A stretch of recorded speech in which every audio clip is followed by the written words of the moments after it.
হজরত সুলাইমান আলাইহিসসালাম একবার আল্লাহ তাআলাকে আরজ করলেন, হে আল্লাহ রব্বুল আলামিন, তুমি তো রাজ্জাক, রিজিক দাতা। আল্লাহ তাআলা বললেন, হ্যাঁ নিশ্চয়ই, আমি তো রিজিক দাতা।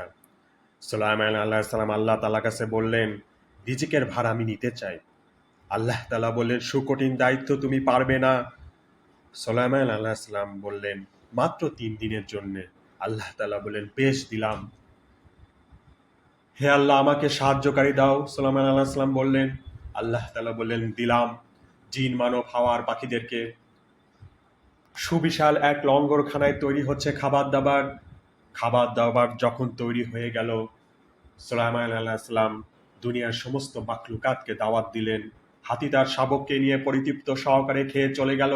সিংহ তার বাচ্চা কাচ্চা নিয়ে, সবাই খুশি।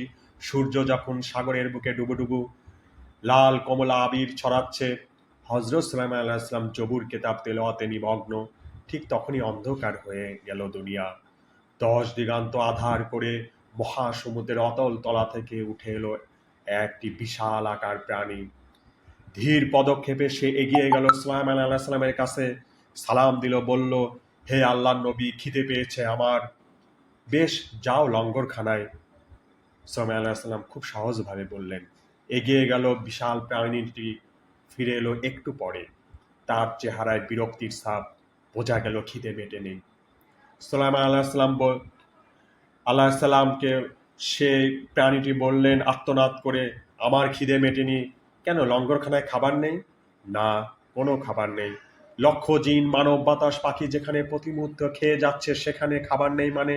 না না না, এত বিশাল খাদ্য ভাণ্ডার গেল কোথায়? তখন সে প্রাণীটি বলল, আমার পেটে। কি? হ্যাঁ, ওটা ছিল আমার এক লোকমার খাবার। কি বলছো তুমি?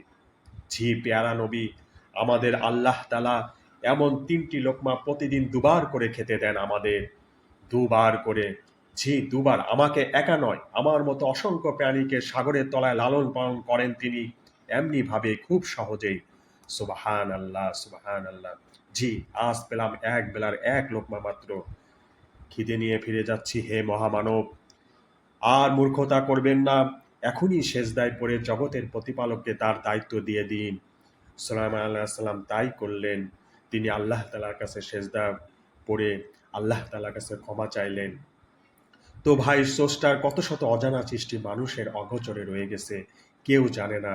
আল্লাহ তাআলা সমস্ত সৃষ্টি জগৎকে, সমস্ত সৃষ্ট জীবকে, মাখলুকাতকে এভাবেই রিজিক পৌঁছাইতে থাকেন।